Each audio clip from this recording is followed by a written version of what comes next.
today's tip is all about how to help you fix any muscle imbalances that you might have. So a muscle imbalance is, for example, if you have one quad that's bigger than the other quad, or maybe your left shoulder is stronger than your right shoulder.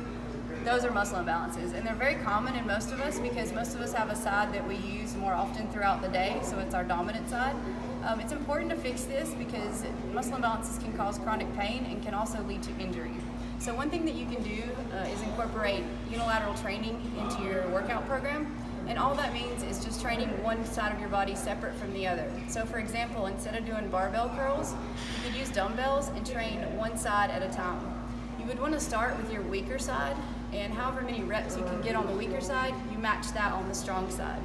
You can also add in a couple of extra sets, so add in more volume on your weaker side to hopefully help that muscle grow and get stronger. So if you have muscle imbalances and this tip helped you, don't forget to like and share and let us know if it helped.